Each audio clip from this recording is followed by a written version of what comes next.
Hello, and welcome to Saviours RPG, a group of international idiots playing tabletop games and putting them into a podcast.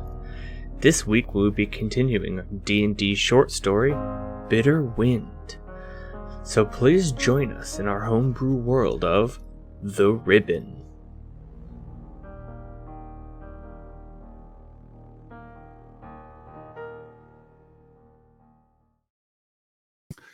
Hello and welcome, and we return once again to what should be the finale of our story, following the journey of our two orcs, Growling Bear and Red Plague of the Dague Scale, a semi-nomadic tribe on the continent of Oir who have been sent on a mission by the tribal shaman the Dane to find out why the weather is still as harsh as midwinter and the spring melts are long overdue. The spring's bounty is vital for the tribe, and its very existence is under threat as winter food stocks are starting to run perilously low. And we return this session in the middle of combat as our duo are engaged in a deadly fight with a young white dragon called Sneacht and a magical orb identified as the source of the prolonged winter. So we ended, I'll start by just sort of explaining the situation as it is. We started at the top of the initiative. So we are in an ice cave that is got sort of icy stalactites. They're the ones that come from the ceiling. And this young dragon in the middle, and we have Red Plague and Growling Bear either side of it in combat, and they have managed to dislodge the orb from the dais it was, and it's sort of being thrown about at the moment, and it's currently lying on the ground, I think close to Growling Bear. But it is the top of the initiative order, and it is Sneacht's go. And I think he is still going to continue to see you as the biggest threat, Growling Bear, as you've been the one that's doing all the damage, and he was very upset when his icy breath did not do nearly as much damage to you as he had hoped. First of all, let's see if our nice dragon gets his cold breath back. Ooh, he does. So I think you've seen the orb being thrown in your direction, Growling Bear, and you sort of look, and as you turn back to the dragon, you just see him rising up on his haunches again to deliver what he thinks is going to be another devastating blow. If I can get you to roll a Constitution saving throw. And the DC is 15. That's a big old fail at 9. Okay. Now remember, you are raging, and your barbarian path gives you resistance to all damages, and you have your frost rune from the thing, so you're going to take quarter damage anyway, aren't you? Yes. I'm just going to roll this online because it's a lot of dice anyway. So, as his gout of icy ring, and this is extreme polar wind and shards of ice, and you feel it almost pluck the breath from your lungs. Your skin's cracking with extreme weather bitten and stuff, as he does 54 points of damage, but that is then halved by one of your abilities to 27, and then halved again by your second ability from 27 to 13. So you 13 points of cold damage. And he roars again, and how are you doing this, resisting my mighty breath?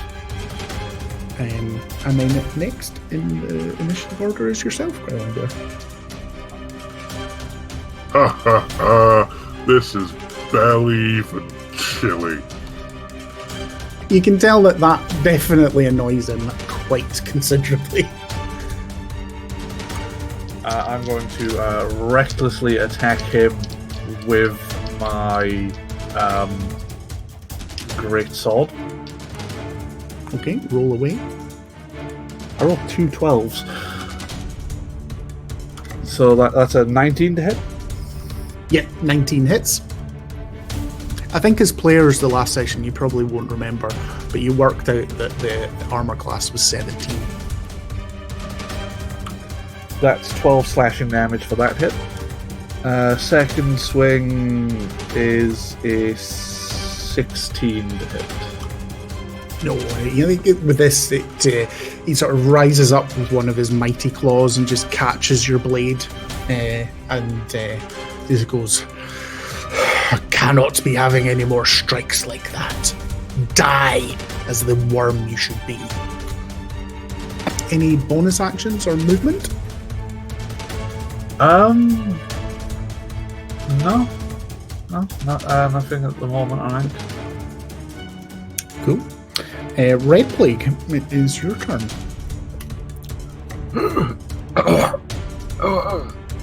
Healing potion. You can drink one as a bonus action. 2d4 plus 4 or 2? I don't remember. 2d4 plus 2. Right. Then we cast. Because he's in between us, right? That's correct. You're at one side where the orb used to be next to the dais, which I think smashed last session. And then the dragon's got it back to you currently as it seems to be focusing on Growling Bear. Then we hit it with a thunder wave. Okay. Is that a roll or... Constitution saving throw. Okay, goes. That is a 27. Oof. Yeah, he makes it. Does he take any half damage or anything? Yeah, he takes half. Okay, that's fine. I take it resists to push with passing. Yeah. And isn't pushed, yeah. He takes 6 damage. Okay. Sort of ruffles his rump, but doesn't really react much to that. Any movement? No.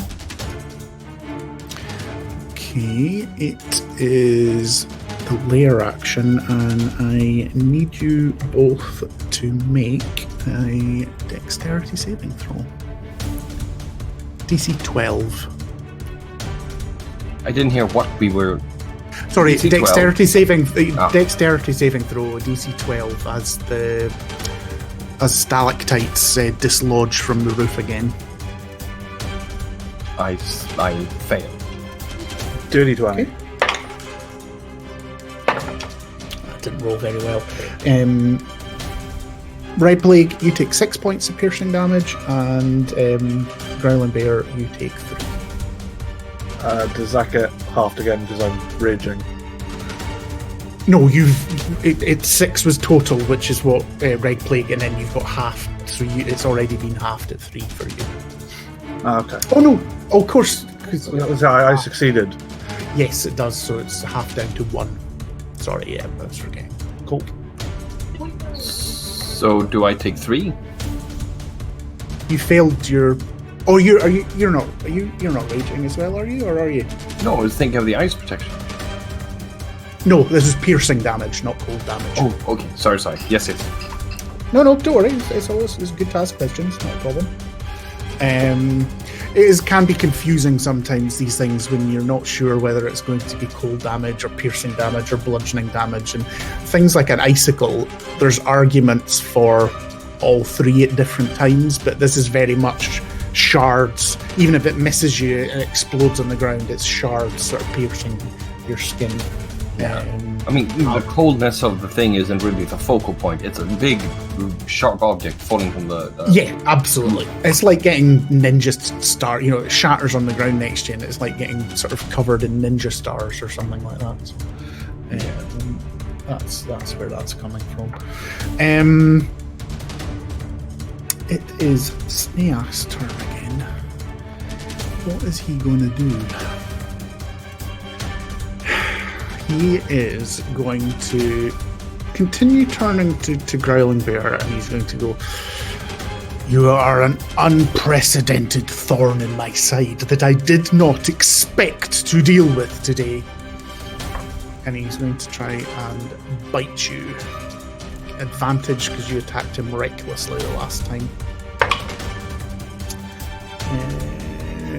First roll is a 16 total, and the second one is a 17 total. Yeah, they both hit. Oh no, that was rolling with advantage, so it's only one attack.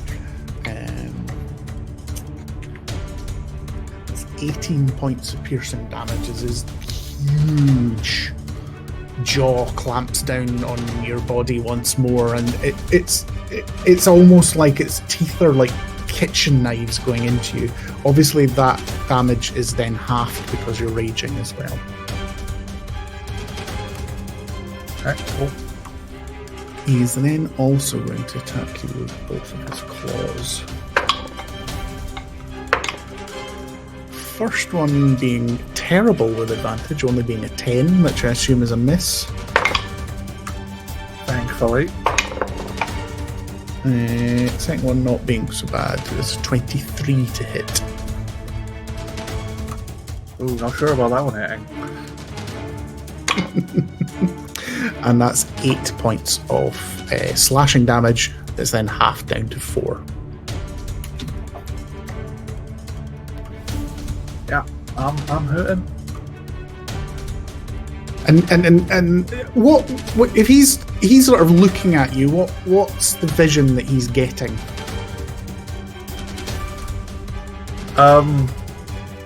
I'd imagine very disgruntled, and probably in a bit of pain at this point, and probably quite a bit of blood around. I think that's more what I'm maybe asking is when Growling Bear is in a rage, does things like pain show? Probably not as much as it would normally. Okay. Like, it would take a lot to make him show severe pain. I think with that, he sort of regards you for a second, and he basically climbs up onto the ceiling above you, but you do get opportunity attack both before he moves out of your range. I still get advantage on this one, right? That's correct, yes, because you get it for the whole turn. 24 to hit. Yeah, it absolutely hits. Roll damage. That's another 10 slashing damage. Okay. You're starting to see there are quite a few bloody rents in the hide of this dragon now. It's bleeding quite heavily from several different sources, and not. Although he's still very much a bluster and a blowhard, you're starting to see cracks that he's maybe not quite believing he's as invincible as he thinks behind the facade. Red Plague, you also get an opportunity attack. That is a... Okay, I missed. What did you get? 15, but because it's 10 and then plus my 5, and because I was thinking, and then oh no, yeah, the thing adds already the +2 and then the +3. So yeah, it's fine. Okay, no problem. That's fine. Yeah, unfortunately it does. Growling Bear, it is your turn now. The dragon is now upside down on the roof of the cave, about 20 feet above you.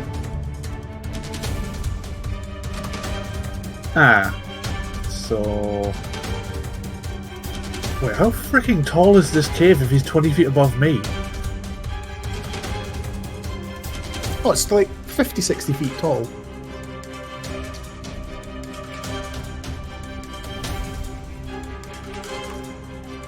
Damn, this is a tall cave.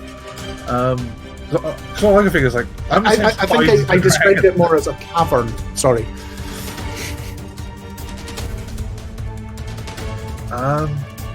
I don't know if my sword can reach him up there. No, you have to be within 5 feet of something to attack it in melee, unless it's got a special ability that allows more than that. But we come with javelins. True, we did come with javelins. I guess I'm gonna throw a javelin at him. Okay. Can I do that recklessly? What does the text of Reckless Attack? I'm not sure whether it says... it might say melee only. You can still attack it though. Yeah, it misses. What did you roll? 13. Okay. It just thunks into the ice, sticks there next to it. Any movement or bonus actions? Yeah, I'm actually going to chug a health potion. Yeah, absolutely. 2d4 plus 2. Okay. Okay. I could not have rolled any better than that. That's a 10. Nice. And any movement from you, Growling Bear? Yeah, I'm gonna move back a bit to where the ball will be on the ground. Yep, that's fine. It's just 5-10 feet behind you, so you can go there and stand over it. That's not a problem. Red Plague. So the dragon now it's moved a little bit in front of you, so it's 20 feet up, and it's now about 10 or 15 feet in front of you as well. So you're looking at the, obviously the diagonal there. I would like to rage. Okay. And that is a bonus action if I remember correctly. Yep, that is indeed, yep. I will throw a javelin. Okay. Wait, do we get the bonus because we're raging on ranged attacks? Because it's a strength thrown weapon? I think you might get the rage bonus. Wait, what rage bonus? There is. I don't have it in front of me. Yeah, bear with me, I'm just finding it. Oh, the 2 rage. Yeah, that's just to damage though, isn't it? Yeah, that's just like you add 2t damage, which I keep forgetting to do. Then that is a miss.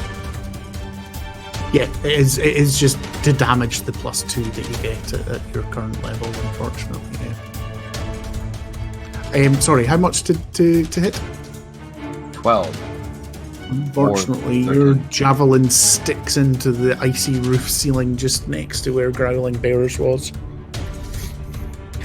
And the dragon lets out a mighty guffaw of laughter. Any movement? No. It is the lair action again.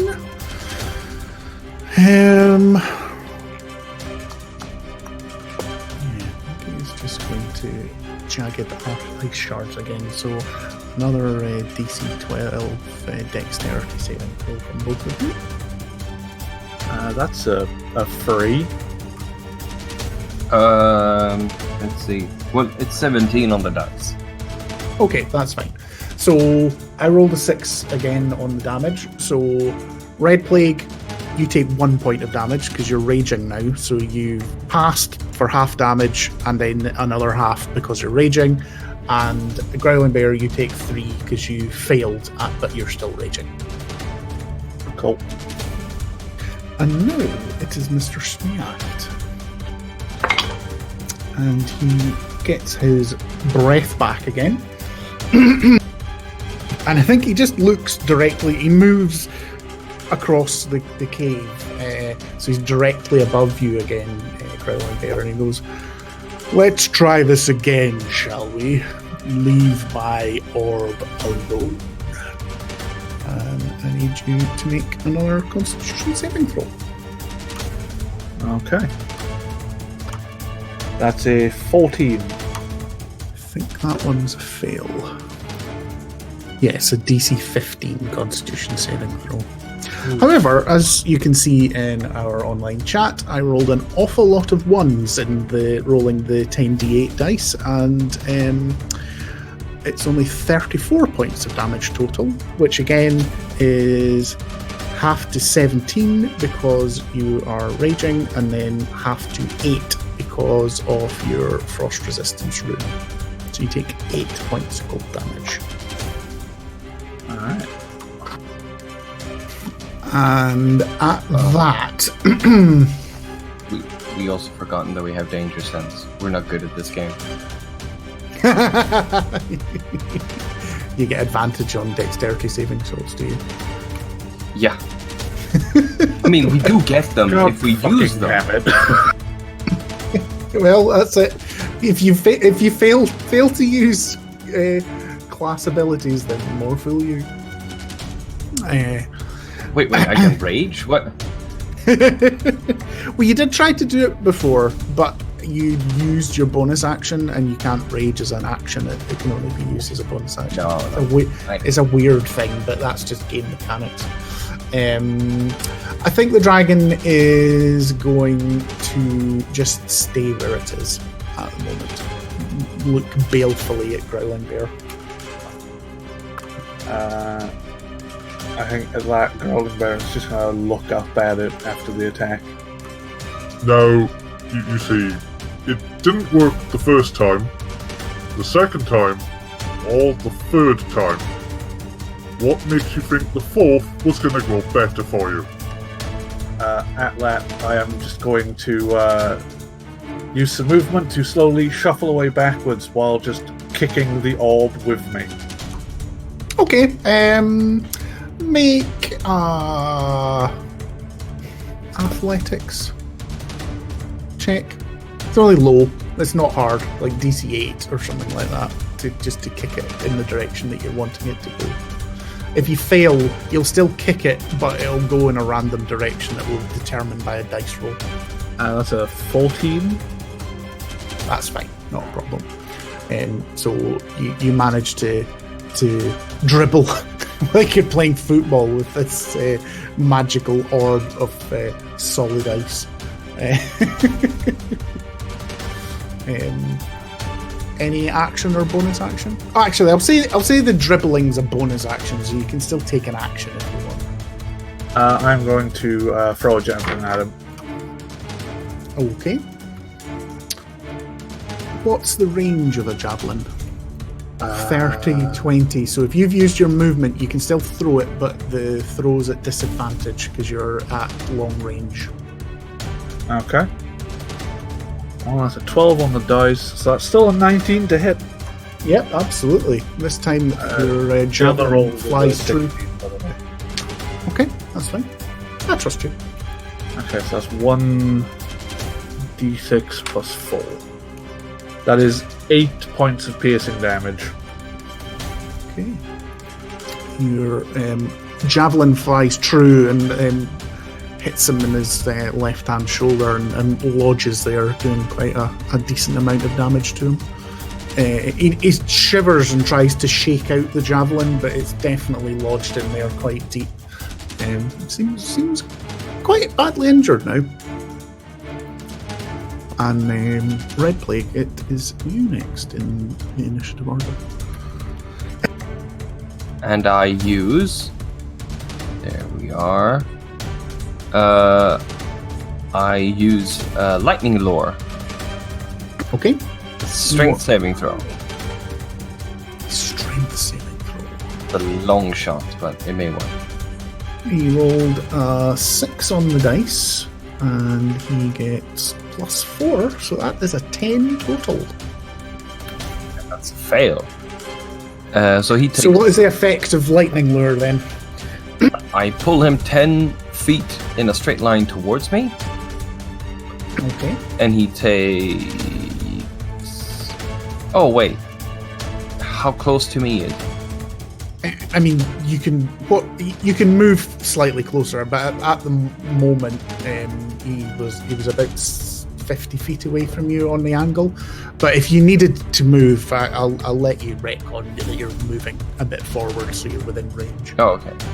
Because then I would need to be 15 feet away from him, and we can move 40, so that should work out. Apart from the fact he's 20 feet in the air, so you can't get within 15 feet of him. Oh, shit. Then I'll throw Jump, Tara, javelins. jump. Yeah. Jump maneuver. Just jump and cast the spell continuously. No. Honestly, no. You know me. I love story stuff. I'm not Mr. Rules. If you want to use your movement and your bonus action to try and leap into the air, I will absolutely allow you to do that to let the attack stand. It's going to be DC 15 athletics check to jump high enough. Live to win.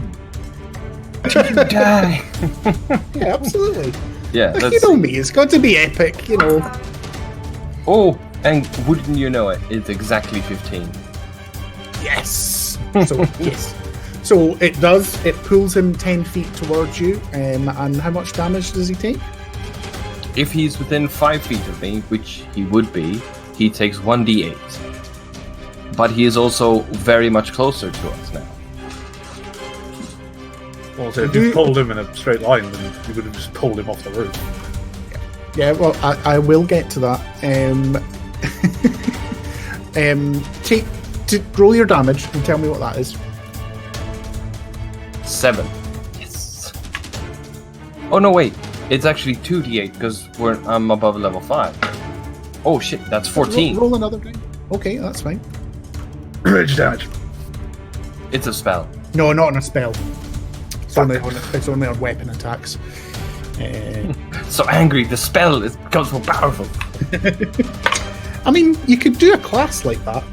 It would make sense for like. He also takes 2d6 falling damage.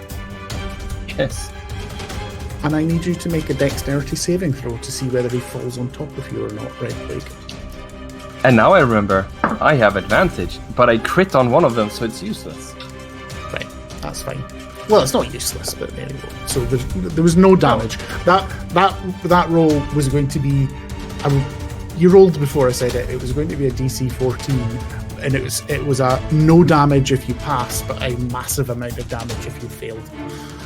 So that was quite a precarious set of circumstances that has absolutely worked to your advantage.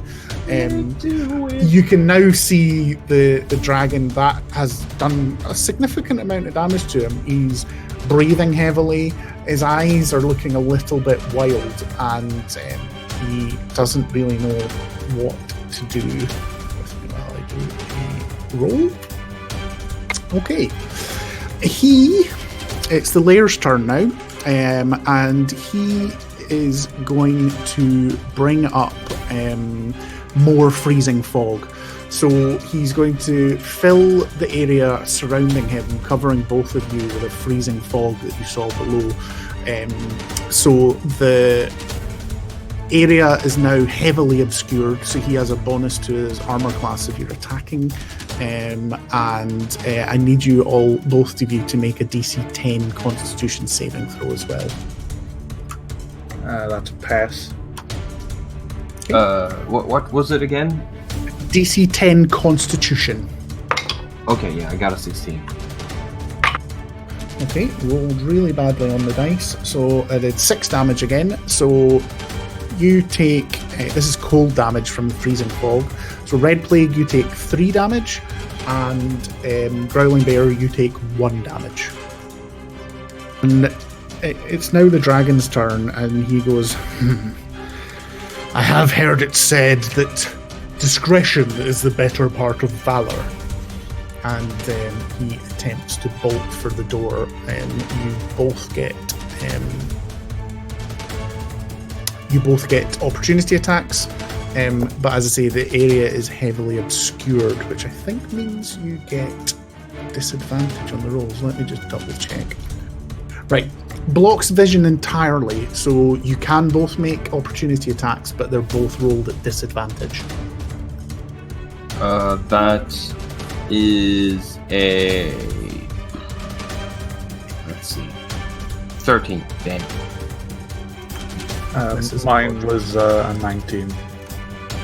Okay, you manage to strike true as you slash wildly into the opaque freezing fog as you feel the mist and fog shift around you as the dragon's body tries to pass next to you. Roll your damage. That's another 10 slashing. Have you added your rage damage? That's another 12 damage. Okay. The reason I ask that is he has 11 hit points, so he would have escaped if that had already added your rage damage, but you have just killed a dragon. Growling Bear, do you want to describe how you land the killing blow?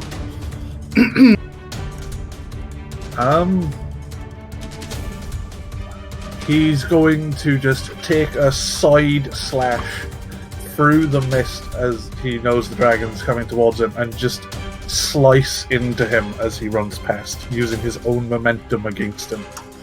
Yeah, absolutely. So you open up a terrible tearing wound along his side, and the dragon's momentum passes by you, and you sense immediately that the blow is mortal and you've killed it, as the magical fog effect dissipates almost instantly, and the two of you stand facing each other at a distance of about 30 feet, both breathing heavily, bloodied and bruised, but victorious and still alive.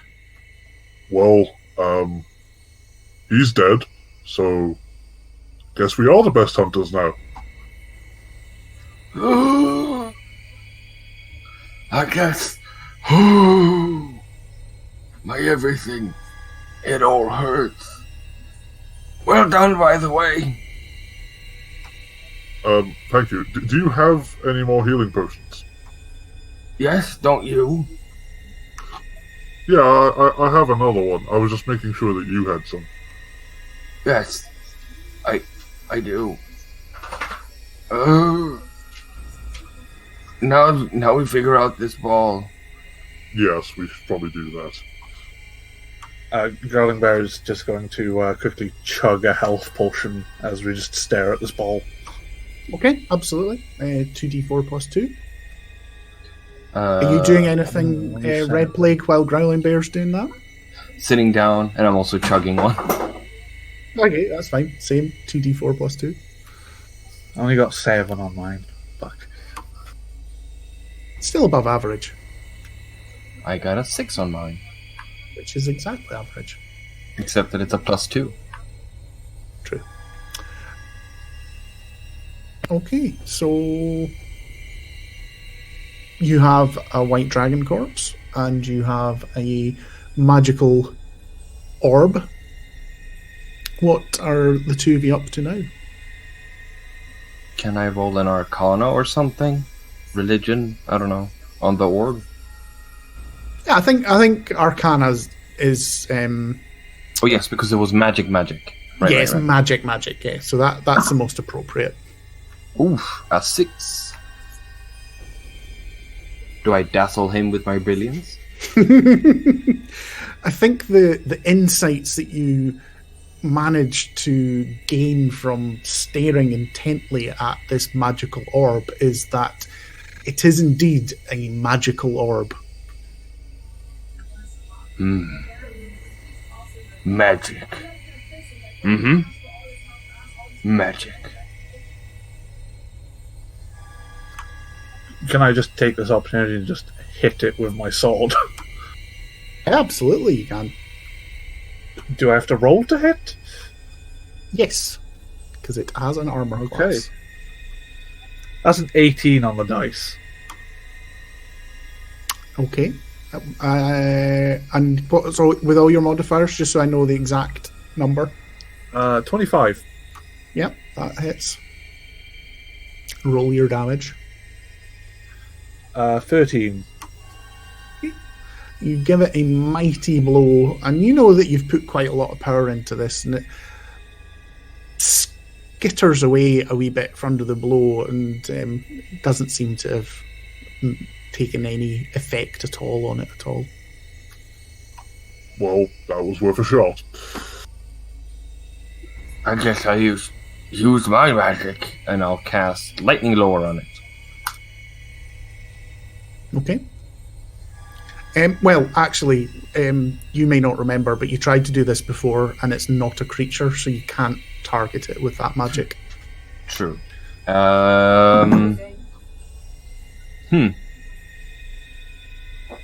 Throw it in a fire? Couldn't hurt to try. We're such cavemen. We can also sacrifice a bit of the dragon to the ancestors. I imagine that would be a good tribute to them. Yes, that is very true. And I will go, and I will harvest the heart, I guess. Mm-hmm. Yeah, absolutely. Not a problem. You can harvest the heart, take time to build a fire, and sacrifice the heart to it. So if you roll me a religion check. 16. Okay. And which who are you sacrificing it to? Is it one of the ancestors? Is it one of the animal spirits that you've contacted previously? Can I sacrifice it to the... No, yeah. Because I was thinking the spirit of the tribe, but I don't know... I don't even know what that means. So no, we'll Well, that would be the ancestor. The ancestors. So it's just like it's like the combined mystical will force of all of the previous tribe members that have died. Then I will do it to the supreme ancestor. Okay. And for a time you sit in silence. Does Growling Bear just sit in silence whilst this is happening, or does he do anything in the meantime? He'll offer assistance. Okay. So do there. I see this like as happening almost like a ritual casting of a spell, so it takes 10 minutes. It's not like, hours and hours and hours. But at the end of it, and you feel the sacrifice be made and accepted by the ancestors, and only you, Red Plague, get this vision, but you actually see the ghostly form of Smoke on the Wind that appears, one of the two hunters who died outside, and she speaks to you in your mind, and basically says, "We are very grateful for revenging our death against this great evil in our lands. Just a shame that we could not do so ourselves, but we will help with any assistance in ridding the land of its menace that we can. We have gained some insights from passing, and you may ask us 2 questions. How do we destroy the orb? Neither of you possesses the power to destroy an orb or a magical creation of that power. Who does? What do we have to do now? Who do we go to? She smiles at you, and you can tell that she's going, that was 3 questions. What are you asking me? where do we have to go to figure out how to destroy the orb? That is easy. Simply stay in its presence. I don't get to ask any more questions. Her form, she smiles at you, nods, and her form slowly dissipates. This smoke on the water said to me that we don't have the power to destroy it, but we figure out how to destroy it by being in its presence. And he seems to sort of stare up into the ceiling at the orb. I don't know what to do now. And with that, I will allow you to make another Arcana check, and I will give you advantage this time with the help of the ancestors. A 19. You think that what Smoke on the Wind's spirit is suggesting is that you attune with it as you would a magic weapon, and then you may be able to control it. Ah, okay. Oh, okay. I need to try and focus with the orb, commune with it, and I may be able to shut it down, or whatever it does. So give me a few moments to focus on the orb. And you know that you basically have to take, like in terms of game mechanics, you have to take a short rest and spend the short rest focusing on the weapon, or in this case, the orb. But both of you can roll hit dice if you wish to recover any health whilst you're doing the short rest. And at the end, if you just do that in the background, it's fine. And you can obviously do the same if you want, Red Plague. And at the end of the hour, you hear faintly in the back of your mind, Red Plague, a small voice that just simply goes, "It would appear I have a new master. What can I do for you?" And when you attune, you immediately know that you can now touch the orb without the damage that you took when you tried to pick it up before you were attuned. It still feels extremely cold to the touch, and actually potentially could numb your hands if you held it for too long, but it's not actually going to harm you. And you can feel the aura emanating out of it, and that is something that you can simply stop and bring the natural progression of spring to a hand.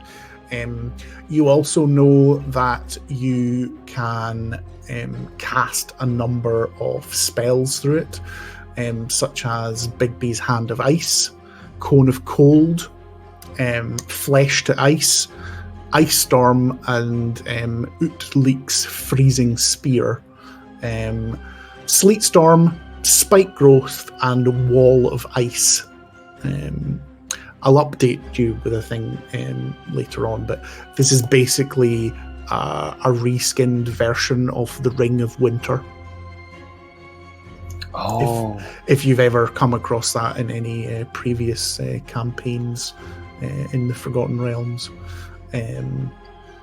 It's an incredibly powerful artifact, but you are completely able to control the dissipation of winter as it should have naturally happened. Stop winter.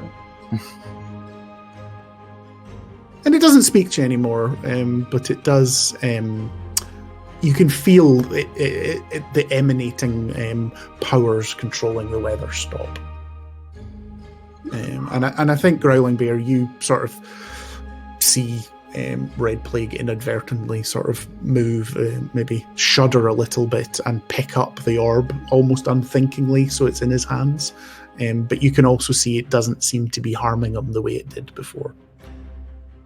Oh, okay. So now we've fixed it, but this is a very powerful artifact thing. And I don't know what to do with it. Well, maybe we should wrap it in something and then just take it back with us. Yes. Yes. With this, we may be able to defeat all other tribes. It is very powerful. Well, if it has uses, then we're going to have to give it to the elders. Yes. Very true. But I think before we go, we do have to figure out what we can get from this dragon. Yes. We mustn't let it go to waste. Yes, and we need something to show the elders so that they know what happened. Yes. Maybe a horn? The head seems like it might be heavy to bring. Or do we bring the head? The bone? Well, I was just going to say maybe we just try and get some scales. Yes, of course. That could also work. But I've never eaten dragon before. Well, we can always stop for a snack before we go. Oh. Because I don't know, it has to be good because it's a big lizard. Ooh. I'm tired now. Sorry, Red Plague, make an intelligence saving throw. No, not a saving throw, intelligence check. Damn. Just an intelligence check. It's not one of those things. Oof. 8. Even at an 8, you realise that you can take some small tokens and you can seal the cave up from predators using the power of the orb so that you can maybe come back with more of the tribe to harvest it properly. But we can't take the orb with us? No. What I mean is you can just take like a tooth or a claw or something from the dragon, leave with the orb, then seal the cave up so like scavenger animals aren't going to eat, and then you can come back to properly skin the dragon and stuff. Because what you know is that with the tools you have in such a complex beast like that, the chances are you might destroy the hide and stuff if you properly try to skin it and stuff at the moment. But you can very safely basically put it in deep freeze and then come back with more skillful skinners from the tribe. Okay. Maybe we should bring back the tribe. And we freeze this with the orb. We take something good. We eat something good. Then we bring back the tribe. And we can harvest it real good. Because this here will be food for a long time. Yes, I believe that might be for the best. Maybe we should move the two inside before we freeze it, so that we can take them back with us next time too. Yes, then they also won't be eaten. Indeed. Yes. You can do that quite easily. You sort of dig under them and dislodge them and carefully put them somewhere in the cave. Absolutely. I'm not going to make you roll for that. Just like that's you carefully lie them side by side somewhere safe. That's not a problem at all for you to do. Yeah, I think after that, Growling Bear's just gonna try to take a couple of claws and then get ready to head outside. absolutely. Yeah, that's not a problem at all. Again, I'm not going to roll you for claws. You can take a couple of claws easy enough. And as I said before, these things are like kitchen knives. It's clear they've come from a big beast. And it's still mid-afternoon, so you can start. You can either rest here for the night, or you can seal it up and start making your way back towards the clan grounds. Whatever you wish to do, the two of you. I think Growling Bear will leave this up to Red Plague to decide. Well, we're having a snack, and then I don't know. I think I want to leave when it's bright so we can start seeing changes. Oh no, it's bright outside. It's still light. Like I say, it's mid-afternoon, so you've still got 2 or 3 hours before dusk. Let's start off fresh tomorrow. I feel we can get some good rest in us and eat well, and I need to sleep. Yes, I feel you might be right. And where are you sleeping? Are you sleeping in? What I'm trying to say is, are you sleeping in the cave, or are you going? I mean, that's what you're good at. Do we sleep in the cave, or is that not safe? Well, you said you could seal the entrance. Can you unseal the entrance? I think so. I should be able to. Yes, you can. So you hold the orb to access its powers, and again for everyone else, cast the spell Wall of Ice. And as you do, I would like you to make a DC 18 Charisma saving throw. Fail. Okay, so Growling Bear, you see him grasp the orb, and it pulses with the cold energy you see, and you see gradually, almost like a drawbridge going upwards, this wall of ice starting to seal you in. Almost, if you didn't know it was your good friend now that was doing it, you would almost feel like you're being entombed. This 2-foot wall of ice slowly seals up the cave entrance, and it's translucent. So it's darker, but there's still quite a lot of light around. But as Red Plague turns to you, you see his hands do not leave the orb. And as you look into his face, his eyes are completely blue, exactly the same colour as the blue of the ice of the orb. And that, as they say, is where we shall leave this story, possibly to be continued in the future. Ho ho ho.